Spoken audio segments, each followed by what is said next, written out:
paninda ko, ma'am. Yes po mga kabayan, ito na po. Ayan, fresh from the Palibot Farm. Tambak-tambak. Kasi ano lang to siya eh. Ligaw. Kung saan-saan tumutubo, lumilitaw, no, sa palibot ng kabukira mga kabayan. Kaya ayan, no, sarap. Mas malasa to mga kabayan kaysa doon sa isang ampalaya, no, kaysa dito sa ligaw na ampalaya. Kaya ang kakain din dito, malamang maliligaw din pagkatapos kumain. 'Di ba? So ayan, niluluto ni Ate Marie Chris. Sige. Kasi nagluluto din sila ng ano, yung nilaga yon. Opo. Nilaga. Pero ang gulay parang nakalimutan ni Kuya ilagay. Juan po. Yan sana, kaya lang butas. Ito po. Yung gulay. Hindi niya na po nailagay. Sabi ko yung malaki na lang ang paglagay. Mamaya ako na lang magtawag, anak. Nahiya? Opo. Aha, ako na lang mamaya magtawag. Magsitakbuhan po yun. So dito kami sa ano, Dirty Kitchen kasi sayang. At saka malamig dito mga kami kahit papaano. 'Di ba? Kasi open siya. Baka nagutom yung mga anak mo. Kumain po. Yun po yung kanyo. Kinakain nung bunso Siyempre kanina. almusal yun, itanghalian na. Ewan ko lang po Kain na kayo maya ha? Pagkatapos niya, nakain mo na ha? Kain po tayo. Hindi po pwedeng sige. hindi kayo kumain. Kung magtatampo po kayo, mas lalo po akong magtatampo sa inyo pag hindi kayo kumain. Okay, kain tayo sabay-sabay. Opo. Dito tayo kakain na. Opo.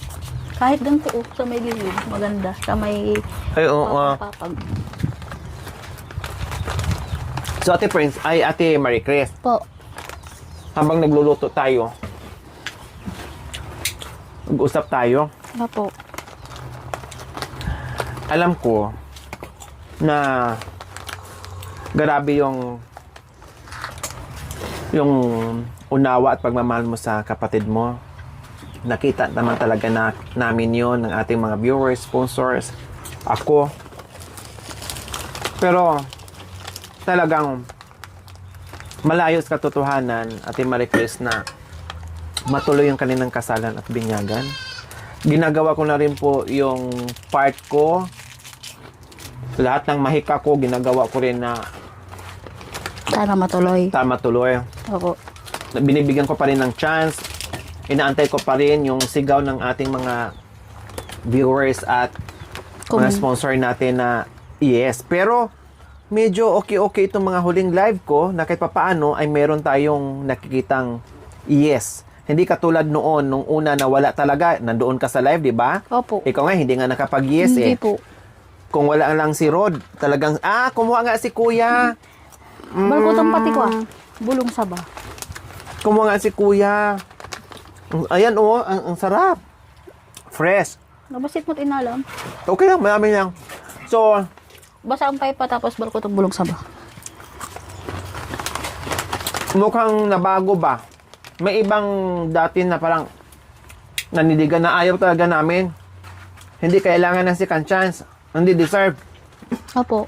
Pero nahalat ako yung ibang umayaw noon na nag-no. Parang yung iba ay bumaliktad pa na nag-yes. Maraming po rin po akong nababasa. Pero May nag-yes na ilan-ilan. Pero nangibaba pa rin yung no. Pero at least, nakitaan natin na may yes. Hindi katulad noon na wala talaga. Bukod doon kay Busrod. Opo. Diba? Isa lang po si Busrod Dagis noon. Siya lang talaga as in. Opo. Big Namali lang siya ng pindot daw.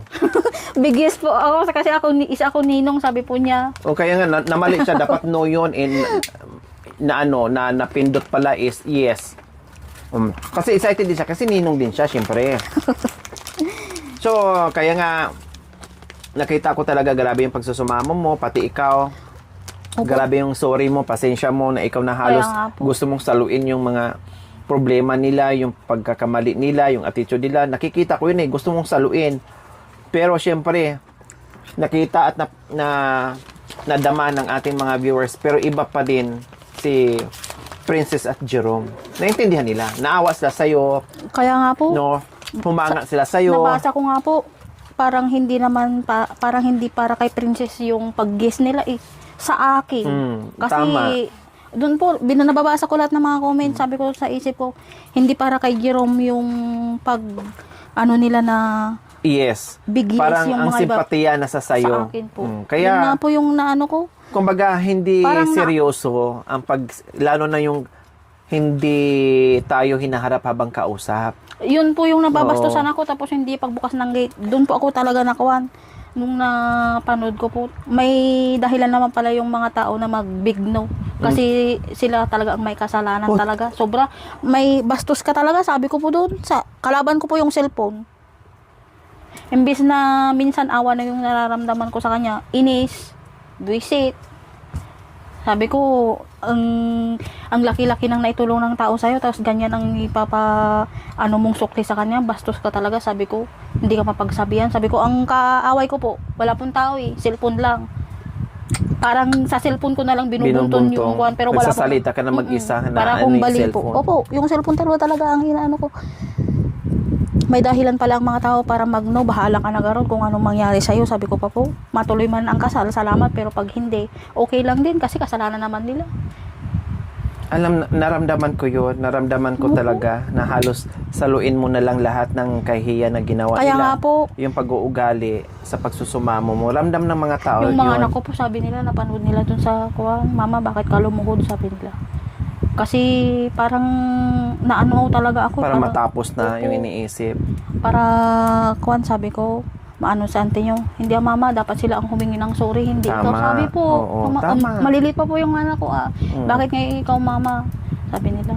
Ngayon, daming umiiyak na kuwan, kahit mga ano daw namin, kapitbahay na nakakapanood. Kaya nga, sabi Nakakaiyak ko, naman, ante, yung ginawa mo, bakit ka lumuhod nga bakit hindi si ante liit po yung palayo niya. pero kahit siya ang nagkasala, ayaw ko rin na ganun. Kaya nga, inakay kita pataas. Hindi po, parang Naramdaman hindi ko po namalayan na bigla akong napaluhod. Siguro Siyempre, po sa... nadala ka na sa emosyon mo. Hindi mo Hindi ko pa namalayan. inisip yon, hindi mo inisip na gagawin yon.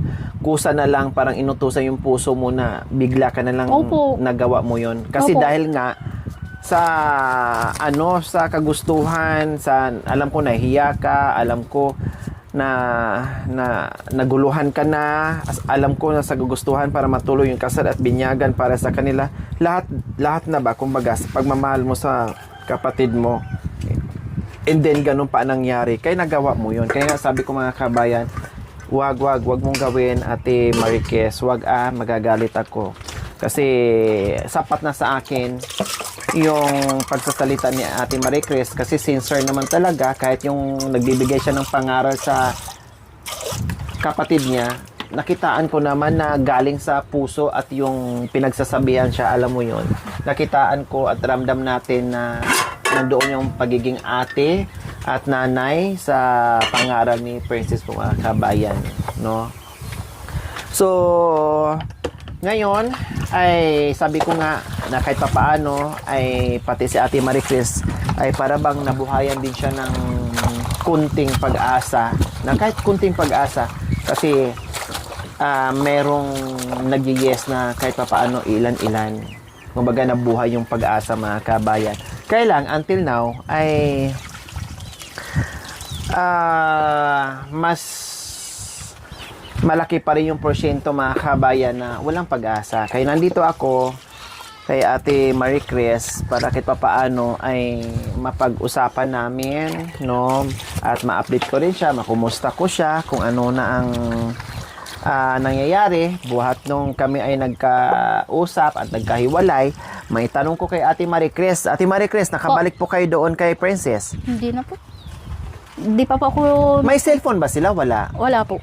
Yung cellphone nila doon sa best friend niya na hinihiram. Yun po. May yung, cellphone na maliit. Kanino yon? akin po yun, yung blue. Oo. Sa'yo Binigay ko yun. po yun. Para pagka may emergency, tawagan ako. Yung... Dikipad po. Dikipad. Binigay ko po talaga yung sa kanila. Pagka may emergency, kasi nga po, siyempre may mga bata. Hindi po natin maasahan yung mangyari. Opo. Kung baga, parang kung mauntog gano'n, magdugo, hindi niya alam yung gagawin niya. Para makontak ako, para hindi ka na pupunta doon sa bahay, sabi ko. Ako na lang ang pupunta. Kasi nga po minsan, walang pamasahe nga eh. Nangungutang pa talaga. Sobrang awa po talaga ako sa kanya, pero wala pong mga magagawa.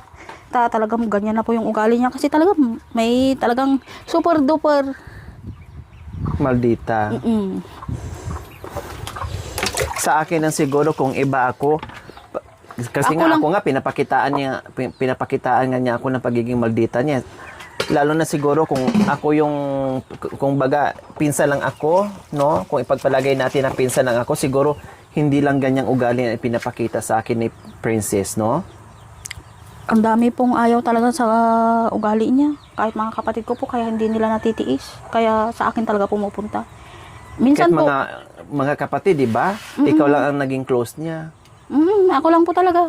Ako lang yung tanging Alam kasi niya na hindi mo siya matitiis. Kaya nga po, yun po yung sinasabi nila. Naabuso yung kabaitan mo din, no? Napapaisip na nga rin po ako. Siguro pagka hindi ko minsan ito pinagbigyan, baka sakaling tumayo sila sa sariling paa. O, ganun Yun ang po yung gagawin naisip. mo. Yun po yung naisip kong kwan. Nung umuwi ako ngayon na, Papunta galing doon. opo, nung umuwi na nag-usap po tayo doon. Kahit sabi ng mga viewers, ganun din ang gagawin mo. Kailangan marunong ka Kaya raw nga po. tiisin.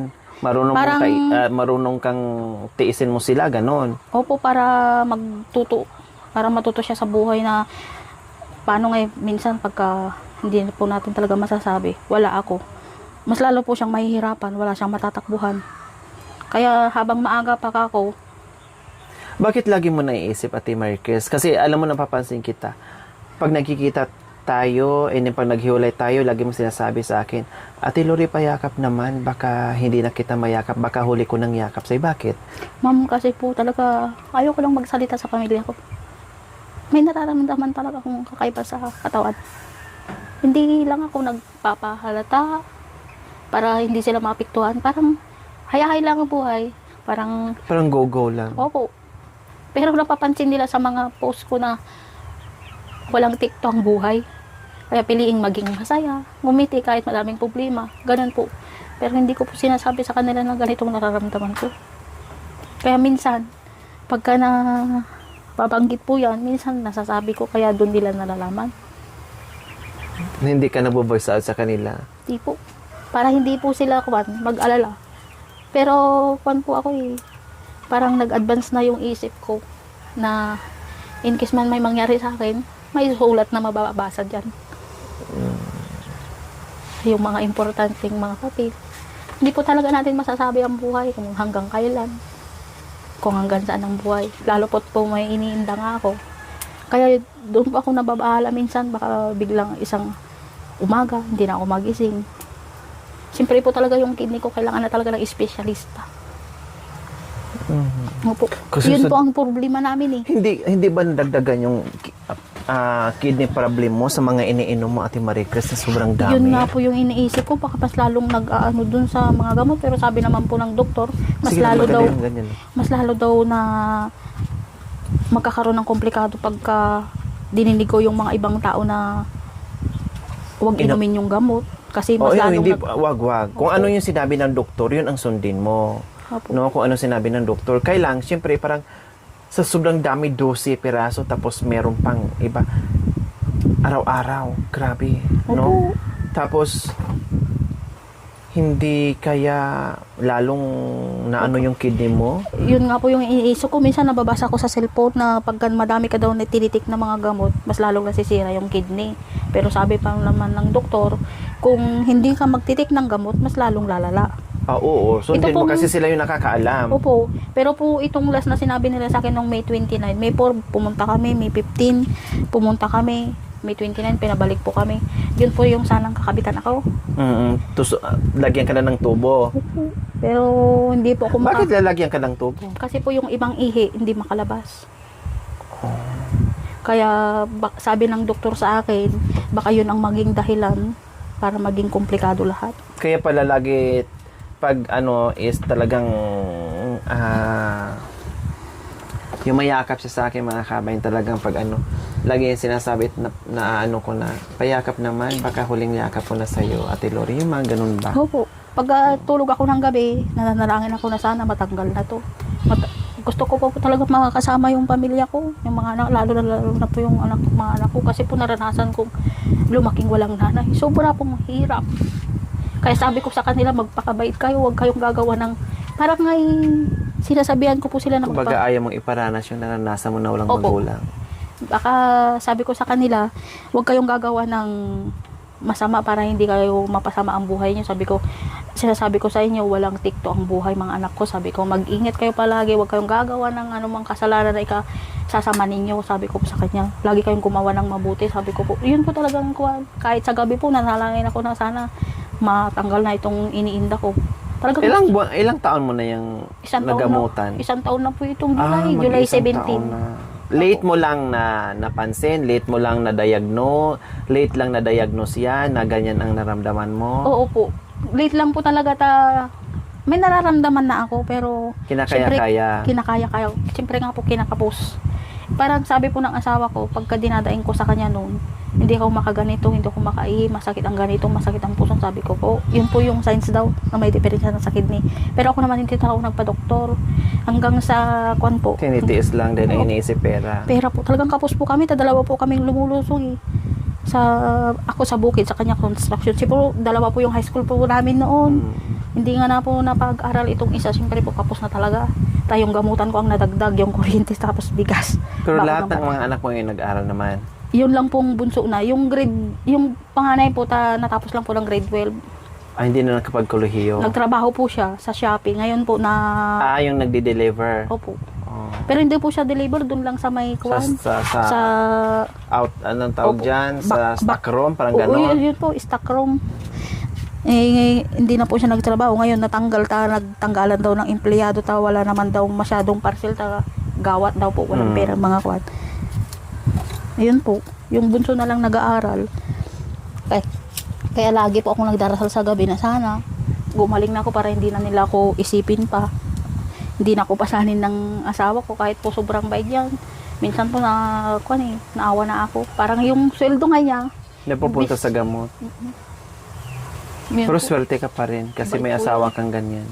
Diba? Mabait po yan. At saka hindi siya malas kung napunta siya ni Princess. Siguro po. Baka nagpatiwakal na. Gastadora si Princess. Lahat pala ng kita pinupunta kay Kwan po, hindi ko rin. iniintriga. Opo, iniintriga, pero doon po ang mali ni Jerome sa pagkasabi. Ang pag-iintriga po kay ading ko, hindi po kalakihan. Mas dami po ang merienda na ibibili sa ganito kaysa maibibigay sa ading ko. Kaya naintindihan ko naman po na walang naitabi. Puro bili-bili kahit may pagkain, parang ganon. Si Jerome. Si Jero, mahilig sa mga kung ano-anong binibili. Si Princess, tapos yung mga bata po, natitipid talaga. Yun nga po pagkasabi ko sa inyo, imbis na ibili na lang ng pagkain ng mga bata, napupunta sa bisyo, sa sigarilyo. Isa din yun, Opo. sa bisyo. Minsan po, talagang kaunti na bibigay doon po ako nagtaka pero binilang nyo naman po, sabi niya 70 yung nabili, may 300 na nakuha. 340 ang naiwan. Ang laki naman pala, Pero nung sabi bandang ko. huli, sabi niya, 90 pala lahat ang ulam na bili niya. O kundi 340 yung nandoon. 340 yung nandoon. So plus 90. So magkano yun? Hindi po 30 po. Kundi 430. Half day lang. Half Alaki day naman lang. po, sabi ko. Diba? Pero yung nakikita ko po, iniintriga kay Princess pagka nandun ako, minsan 60, minsan 70, ganun. Minsan 100. Doon nga po ako Okay lang nagtaka, sana bakit yon ang kung laki-laki, ang sabi ko. intriga niya na ganyan, basta, buong maghapon lang pagkain na bilinan niya. Yun na yung pinakatira sana para maitabi nila. Kung yun pa yung iniintriga, tapos bili kung ano-ano. Kasi, ang nakikita ko sila, Ate Marie Chris, hindi sila marunong mag-budget sa pagkain nila. Tama po yan. Oh. Tama po. Kasi sa umaga, kakain sila. Mamaya-maya, merienda mga bata kung ano-anong kinakain. No? Hindi naman nakakabusog yon. Nakakasama pa sa mga bata. Soft drink, chicheria, biscuit, kung ano-ano pa. Then bandang alas 12, kakain na naman ng kanin. Maya, bili na naman sa tindahan. Pagkahapon, bili na naman sa tindahan, tapos kakain. Hindi marunong mag-budget. Hindi po talaga, yun po yung isang tinuturo ko sa kanya. Dapat kain. Kakain ng kanin para mabusog at healthy yung bata. Saka chicheria po ang pinagbawal ko doon sa mga bata kasi bawal pong chicheria sa bata, soft drinks. Hey! Ngayon, excuse me po. Kunin ko lang po yung sandok. Agluto ka pa dyan, ti isa, rice cooker, ti ko. Sayang yung malunggay. Hindi ka agluto ni. Hoy! Sayang yung malunggay, Ate Marie Chris. Kinakain ng kalambang. Katayin. Yung kalabaw sa kami pinagsama. Ma'am, ano po ito? Ilalaga na lang. Nakalambang na hinono. Kalambing sa... Sinira nyo na, sira na nga. Pinagsama ko na yung kalabaw sa kakambing na kaya nakalambing. Ilalaga ko na lang po ito, ma'am. Tapos, ilaga. Pa. Tapos, isa pa, yung pagpadidi niya, hindi maganda. Sa tutusin- Ginagawang sanggol. Sa tutusin po, hindi na dapat nagdididi yung mga ganong edad. Kung pwede naman, pagbigyan, Isang beses. isang beses sa gabi Sa bago gabi. matulog. Opo. Ginagawang Bata. baby, ano ba to si Princess? Katamaran? Para isaksak na lang niya yung didi para hindi na siya magpakain? Yun nga po, yung napapansin ko din sa kanya. Ay, Na, yan lang ang sa ingin nyo, te. Wala na kayong bigas? hindi po, meron po. Bibili tayo. Hindi po, meron po. Dadagdagan ko lang po yan, baka nagutom yung panganay. Saka, masarap- pwede naman eh. Hatiran na lang ng pagkain doon Saka mamaya. masarap po yung ulam nila. Sigurado mapapakain po yung mga anak ko. Mm-mm. Basta may sabaw po na ganyan. Kami po kasi pagka na tatlo lang kami, minsan Ang malunggay. cute naman ng ano mo. Yung rice cooker po. Tatatlo na lang po kasi Parang kami sa'yo minsan. lang yung sinasaing mo, te. Hindi po, madami na ito. Dagdag pahabol. Opo. Sigurado hindi naman kakain yung panganay. Mahihain po talaga yun. Hindi, hatiran ko na lang siya mamaya ng pagkain. Ako na mismo maghatid sa kanya. Sobrang hiya po nun. Mahihain pa rin si Tata din nila. Mahihain. Nung unang ang pagkikita namin ni Ate Marie Chris, ay pangalawa siguro, nandoon din si Kuya Junior. Halos ayaw nga pumasok. Sabi Nung ko, una po, Oo. una po yun. Nahiyang-hiya. Buti nga ngayon kahit papaano. Yung hindi po namin alam na Kinakausap kwan, na ako. darating kayo. Kung alam ko lang po siguro hindi pa tayo nagkita, napapanood ko lang sa kwan. Pero gustong-gusto kitang mayakap noon. Paano Kaya eh? ngayon kausap mo na. Opo. So ayan mga kabayan, habang nag-uusap Pa. kami. Ay! Kumulo na pala. Opo. Akala ko nilagyan mo na kanina. Sabi ko wala na, nalusaw na yun. Nalusaw na po. Ayan. Ang sarap kasi mga kabayan. Fresh yan. Diyos ko Lord. Huwag mo lang lagyan ng bagoong, ha? Hindi po, ganyan na. Oo. Mas masarap po sana pag may kamatis, pero naibinta ko naman po na. Anong lagyan mo dyan? Bagoong po, tapos kwan. Kung gusto niyo po kalamansi. Pero parang alam ko, hindi magandang lagyan ng kalamansi ito eh. Parang mag-iiba yung lasa. So ano ihalo mo dyan? Bagoong. Bagoong talaga? Hindi ako makakain ng bagoong eh. Ano nga po? Ay, halo niyo, gusto niyo? Oh. Asin na lang. Pwede naman po. Tapos magsawa ka na lang. Oh, tapos ikaw magawa ka na ng sarili mong sausawan ng Hindi bagoong. po rin ako nagbabagoong. Kasi po yun po yung binabawal talaga Oh, sa akin. bawal. Gustong gusto ko nga po mag-ulam ng tayo. Alam niyo yung Dati ginagawa ko. mahilig ako niyan. Pati po ako, bawal yan. Yung Kailan bagoong. ngayon hindi ko na nakakain kasi allergy na. Dati ay Diyos ko, sarap niyan. Lagyan mo ng sili. Opo. Ay, ang sarap. Asinan mo na lang yan. Opo. Masarap po sana ito, isahog sa O kahit nga Ay. igisa mo rin, masarap din yan eh. Sibuyas, bawang, igisa mo. Ginisa na lang po na sana natin garon. Ha? O kaya linagyan ng kuan. Sardinas, masarap po yan. Ilan na yan? Oo nga. Di ba sabi mo kanina, lagyan mo ng sardinas? Pwede pa po itong kuan. O, sige, Dali. Igisa ko na lang. kadadaldal natin dalawa. Ang usapan natin, lagyan ng sardinas. Kaya nga po. Hinugasan Hindi ko mo lang ng naisip. mainit na tubig. Okay lang. Ay, pwede pa. Pwede pa po yan. Yes, Kalkalaw ko na. naagapan pa. Oh. Sardinas na lang po, mas masarap.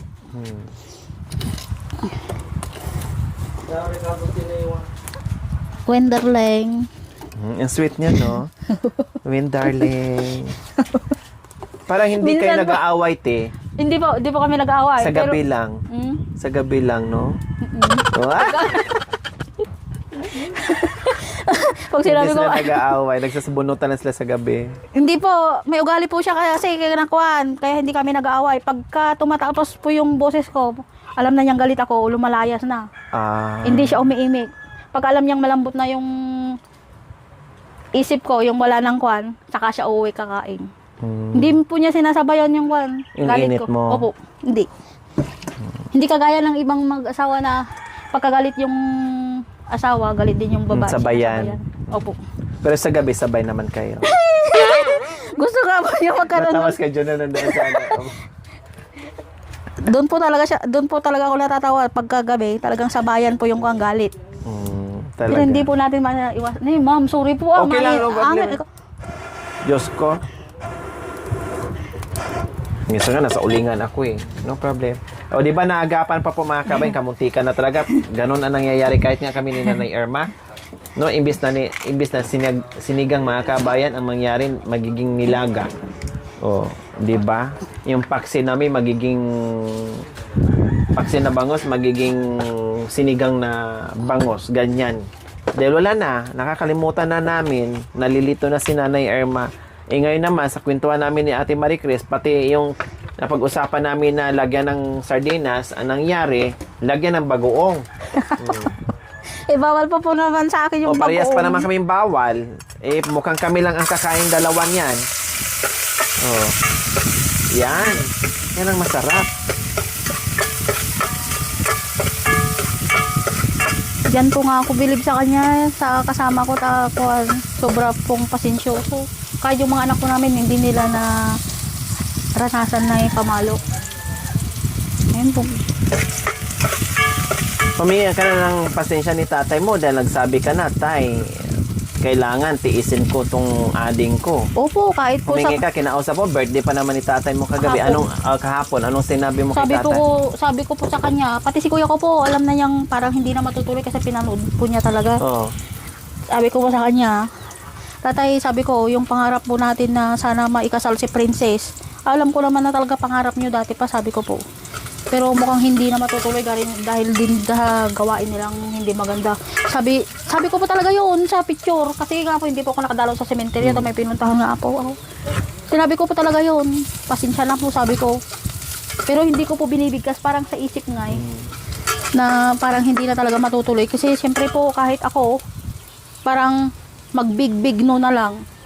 Bakit ko nasabi yun? Kasi po yung pambabastos ay hindi ko matanggap eh. Yung hindi niya pagbukas talaga ng gate. Natinignan lang niya ako tapos Kaya nga po, sabay lingon. kahit na sana may sama siya ng loob sa inyo, hindi siya nagpakita ng ganun. Hindi ko Talaga? po kukonsindi din yung ganung style niya. Pay sardinas man, nalipatak tuloy. Sardinas ha, baka ma-corn beef. Yung manghang. Dalawa. Isa lang Pa- Sobrang dami. Isa lang. Pangit pag sobrang daming sahog. Isa lang kuya. Kung pwede nga lang, kalahati. Ayan, akin na, buksan ko.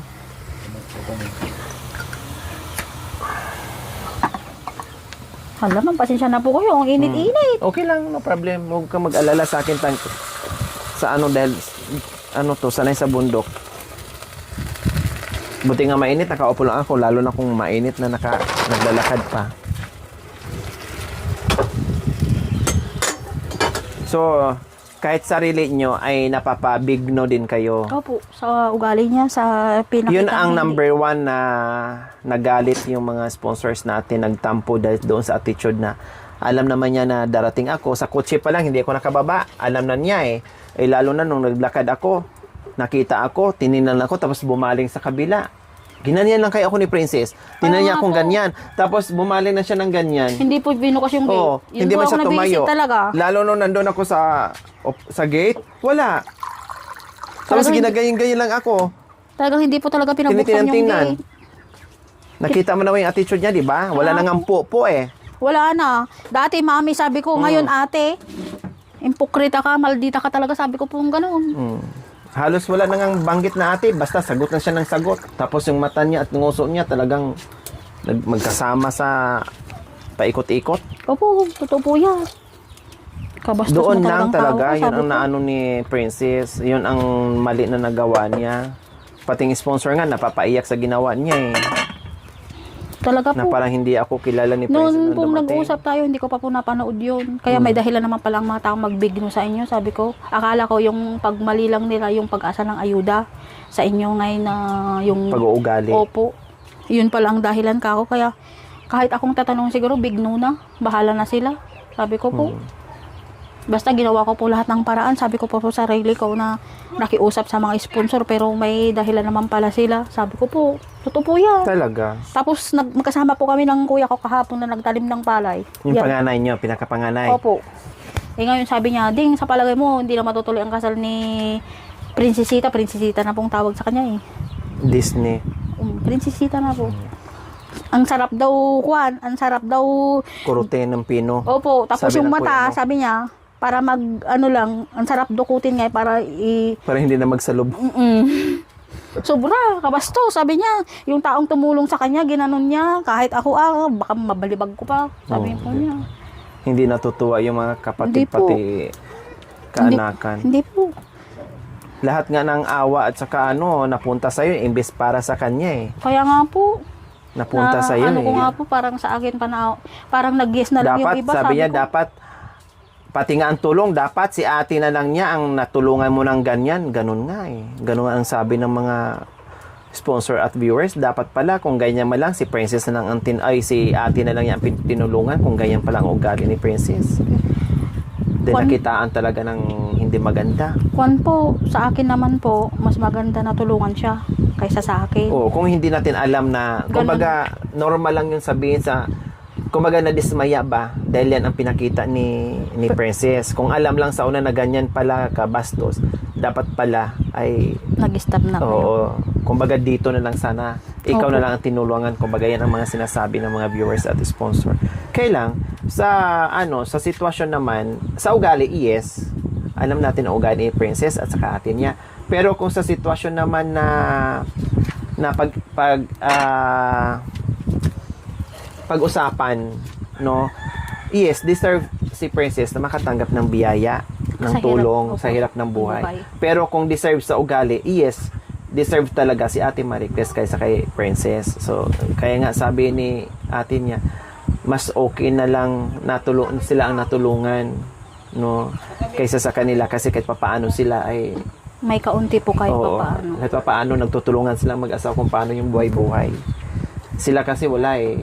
Kung walang guide natin, kung wala yung tulong natin, kung walang ate, kawawa sila. Magutuman talaga mga kamay kung si Jerome lang ang Kasi, katulad ganyan, nagbibisyo-bisyo pa pala, nahuhuli pa pala. Kaya pala hindi ko naaamoy kasi sa bayan pala or Opo, sa bayan. Nagawa yung bahay niya, sinisita siya ni Princess kasi naamoy ni Princess. Ay, ganon?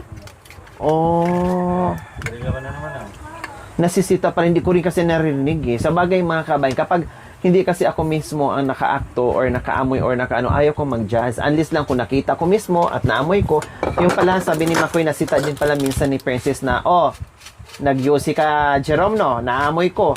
Hindi naman. Sa bagay, hindi naman kasi siya dumidikit din sa akin mga kabay. Alam nga naman, amuyin ko. 'Di ba? Si Princess kasi, syempre, dumidikit siya o naglalambingan sila minsan, kaya nasasabi ni Princess. Siguro tama yung sinabi ng ate nila dahil nakikita ay narinig pala ni Makoy na nagsigarilyo ka dahil naaamoy kita. So tama yung sinasabi mo na paminsan-minsan ay nagyuyusi sa Kwan po, sa bayan. bayan. Opo. Tama yon. 'Di ba? Ganun lang yung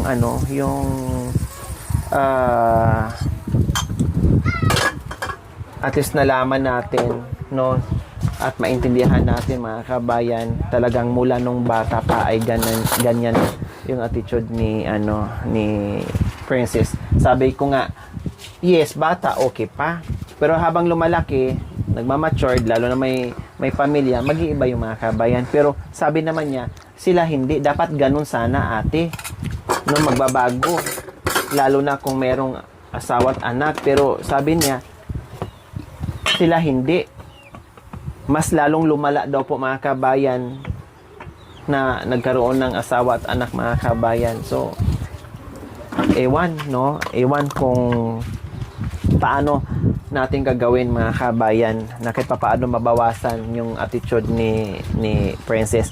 Pero alam mo, napapansin mo tuwing punta mo Ate Maricruz, yung bahay niya malinis na. Malinis hindi na na po. katulad dati. Hindi diba? na po. Oh. Hindi pinagsasabihin ko po talaga yan. Sa paglilinis talaga yan. Diyan po kami hindi nagkakasundo. Bakit nasabi niyo hindi kayo magkakasundo? Kwan po, gusto ko, malinis yung bahay. Linisin niya yung mga ganito, ganyan. Kasi nga may bata. Kasi, nagkaroon na siya ng sakit eh. Tama. Doon po ako nagbabase. Mas lalong magkakasakit po sila kung marumi ang bahay. Ayun po. Doon po kami hindi nagkakasundo. Pero nung nakasama mo siya sa bahay, kumusta naman yung kalinisan niya? Ganon pa rin po. Pero Napapagalitan sa mo sarili niya, malinis. Pero sa ganito, hindi. Hindi po. siya tumutulong sa iyo, hindi kumikilos. Dahil siya nakitira siya, maghugas ng pinggan, magwalis, maglaba, hindi. Hindi po. Doon niya siya, kumbaga, dito sa bahay. Opo. Nung kwan po, nag-asawa na kami nito, kay tatay na lang siya naiwan. Kasi magkapit-bahay lang kami ni tatay. Oo. Parang ganito hanggang lang doon sa may motor. So, hindi talaga siya naglilinis sa Hindi bahay po. na. Doon kami nag-aaway. Sabi ko, hugasan mo yung ganito, ibabad mo sa ganito. Sabi ko po. Talagang yung mata niya po, sabi niya sa akin, pakialamera. Ganun po, ang sasabi niya So, sa hindi akin. nasanay si Princess nung Opo. bata pa. Pakialamera. Nagawian na niyang... May sarili ng bahay, hindi yung bahay ang pag-anuhan niya. Ganun po ang sagot sa akin. Yung mga po pabalang, mga pabalagbag na Kumbaga, sagot. Princess, maglinis ka sa bahay niyo, maglinis ka sa bahay ni tatay. Huwag mo akong pakialaman, hindi mo naman to bahay, hindi ka naman dito Ganun nakakitira. Ganon. Tumpok po yung sinabi niyo. Ganun po talaga. Talagang iba po talaga yung ano. Kaya Ayaw niya nadala niya hanggang ngayon, nakita niya naman yung bahay na nandatnan ko, di ba? Doon po kami. Halos lahat nandoon na nakatira sa lupa. Opo, lahat. Doon po kami nag-ano eh. Pag andun po ako, minsan maglilinis ako. Yung ngay, nilinisan ko yung kwan. Binabawasan mo yung Dumi. kalat, dumi. Opo. Ayaw niya talaga. Yung mata niya parang hindi na magtigil sa pag-ikot-ikot, yung pag-irap sa akin. Ang delikado yung katagalan sa giikot, matuluyan, hindi na po makakakilos. kwan. Yun Yung po puti kwan. na lang makita. Opo. O, di ba? Yun po yung kwan. So ngayon, okay na. Kahit papaano ay nakita naman natin, di ba? Kahit papaano mga kabayan, May natutunan po siya. Oo, dahil may sa natutunan inyo. sa akin. Pati yung mga kalat, sampay doon, sampay dito. In Wala fairness, na. nasunod na niya. Yung paglinis, hindi man ganun 100%, pero nasunod niya yung mga gamit nila. Okay na, no? At hindi na kalat, hindi na sabog-sabog. So at least, paunti-unti ay natutunan niya yun sa akin mga kabayan. So ganun pa man, dahil tanghali na, luto na Kain po muna tayo. masarap na Sardinas with sardinas na ampalaya. may Ampalaya. ampalaya. Ayan po. Wow! Uy, Diyos ko ate na gutom na yung mga bata, yung mga anak mo. Pati si kuya. Oh, sige.